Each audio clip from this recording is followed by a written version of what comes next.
Well, it was indeed Morbin Time. And that's the best thing to come out of this fucking movie, let me tell you. Like, the meme, the fact the meme got so popular, Sony put the movie out again, and it flopped again. That's it. And Matt Smith. Matt Smith is the best thing about this movie. You know, that's actually in the movie. Everything else, like, maybe I'm a little biased, because I've heard all the bad things, so I went in there knowing I'm probably not going to enjoy it, but I feel even if I didn't know about this, I would like this movie. It's not terrible. Like, I do think a lot of the, how bad it is exaggerated, but it's not good. It's just boring. It's hilarious that the movie about Morbius the living vampire is so lifeless. It's just dull and drab, and Jared Leto has no charisma. He is not a leading man. Oh, that's the other thing that's funny, that a Joker became a Batman, because, oh, I don't even know if I should describe the movie. He's alright, let me try to sum it up. Jared Leto, Morbius is sick, he combines his DNA with that of a bat so he can get better. He has some kind of rare blood disease. His friend Milo, whose real name is Lucian, but we've seen a flashback how they met at this, like, school, like a hospital, actually, for, you know, ill kids. And he is like, my name's Lucian. Oh, no, your name's Milo, because everyone in that bed's Milo. You're like Milo 5. So, already kind of a dick, honestly. Kind of a dick move, but I guess he accepted that name. Lucian, that's Milo. That's be Matt Smith's character.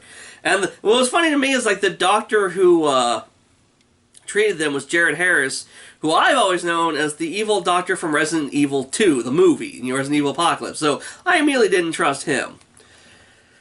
But so, you know, he takes the cure and, you know, becomes the living vampire.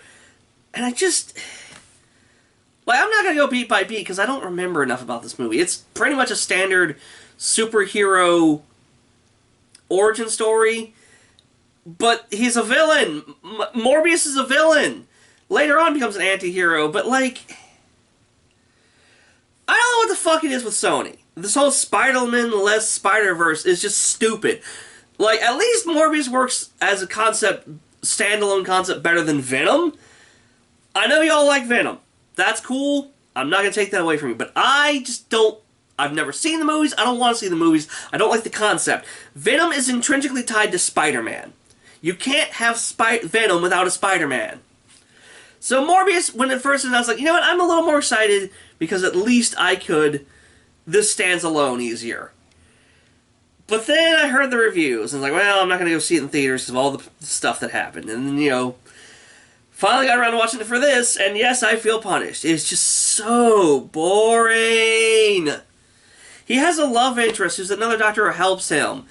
And there's near the end of the movie when Milo is also a vampire, which they fixed up in the trailer where you see Matt Smith walking through the subway, and, you know, clearly he's supposed to be evil, but, like, he has, like, the weird vampire Morbin effects on his face, and they changed that for the trailer. But the final battles, he kills her, and I'm sitting there like, oh yeah, I guess I should feel something, but I don't.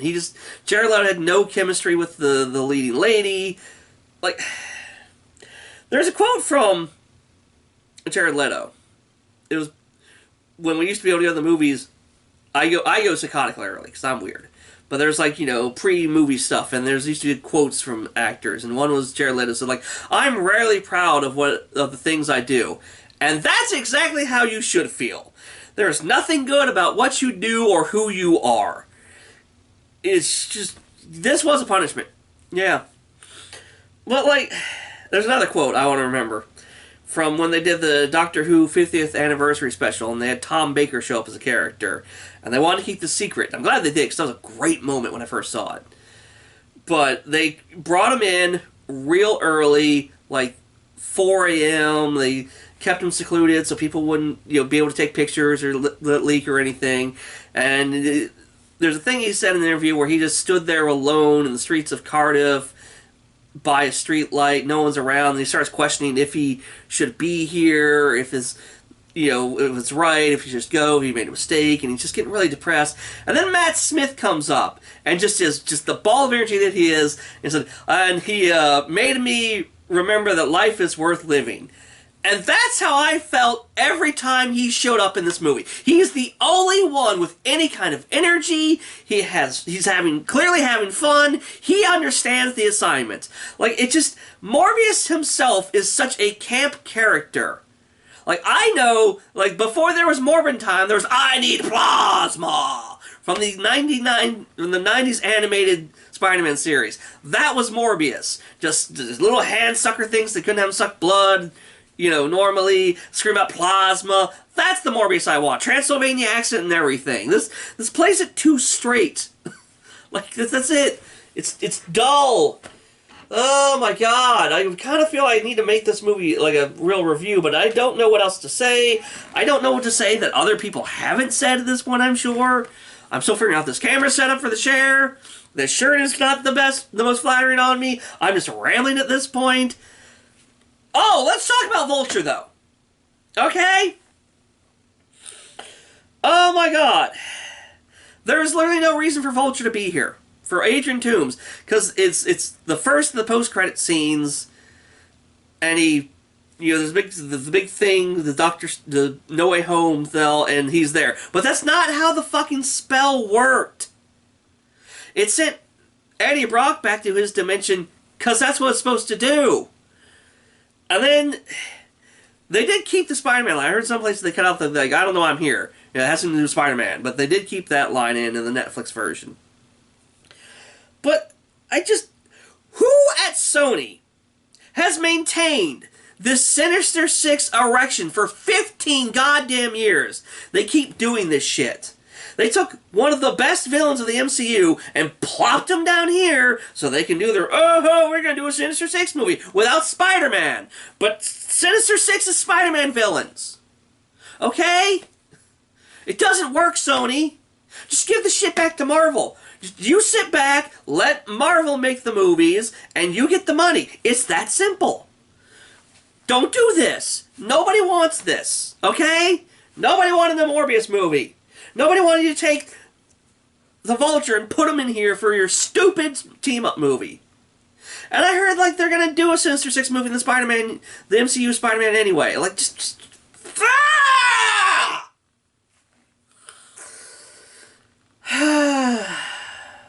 Oh, they do mention Venom. They do have, like, there is the thing, I am Venom, but then it's like, oh, Michael Morbius. But they also have the FBI agents like, we haven't seen something like this since that thing in San Francisco.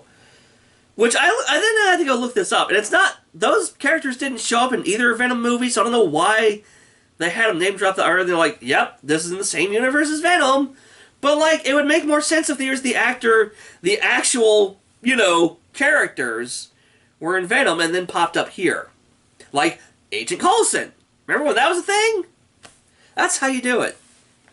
Although I did get a chuckle because, like, one of the FBI agents is played by Tyrese Gibson, and he talked, when they go to confront Morbius earlier in the film, he talks about how the artificial blood that Morbius made, I forgot to mention that, because, but he's like, yeah, you saved my arm after Afghanistan, and it's like, wait a minute, Tyrese Gibson, Afghanistan, Transformers universe confirmed. Yeah, I mean, that's kind of the same vein as it being in Venom. We mentioned this thing, so why can't this also take place in the Michael Bay Transformer universe? That's how you do it, right, Sony? Oh, there were two other things that I probably read into. Like, whenever Jared Harris is checking on Milo, as this is before Milo took the other serum to make him the other vampire, which it is a trope that needs to die in superhero movies where they fight an identical villain. And it's just funny they had to make another character for Morbius to fight, because Morbius is supposed to be the vampire villain. Anyway, the doctor is talking to him and is like, hey, on a scale of 1 to 10, how's your pain today? And he goes, 11. I felt that had to be intentional because he was the 11th Doctor. And I'm trying not to stereotype Matt Smith, but he did just give off 11 vibes, but maybe it's because you saw the big hair swoop thing. And it felt like he was dressing like 10. But again, he's just... Oh, God bless you, Matt Smith. You do need more work. And the other thing is, when we show the flashback where Morbius saved Milo's life as a kid because he fixed this machine with a ballpoint pen spring, and Jared Harris's doctor is talking about there's a gifted school. There's a school in New York for gifted people, and like, is it called the Xavier Institute? Where's the '90s X-Men thing? I mean, that's probably not what they meant, but anytime I hear a gifted student school in New York, automatically I go to that. So, you know, I got chuckles out of that, but none of the humor in this movie ever landed. Like, there's a scene where he finds out a bunch of counterfeiters and people who make counterfeit money, and he goes to take their labs, and he has the hoodie, and he comes in like, oh, I've seen this movie. This is where the mysterious guy in the hoodie comes in and kicks everyone's ass. I love that bit. Dude, you just don't have the charisma to pull that off. Stop trying to make Jared Leto a leading man. It doesn't work. I feel like there's more I should talk about, but I don't care. Like, this movie was just... It's not the worst movie I've seen, but, like, it's one of the most uninteresting. And to me, that's the worst a movie can be. Like, I have no emotional stakes in this. It's dull. Every time he moved, there was this weird blurring effect around him. I don't know what the fuck that was, what that's supposed to be, because they clearly made this more scientific. He's not mystical, so why is there blurry shit around him? Is it supposed to be the wind? But yeah, he flies later on. How? He doesn't have wings?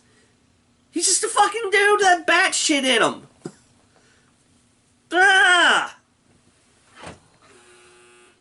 Well, that was the buzzer for my towels, so I'm gonna go now and get those, and hopefully I won't see you again. I would like to win the belt, or just not do the punishments again.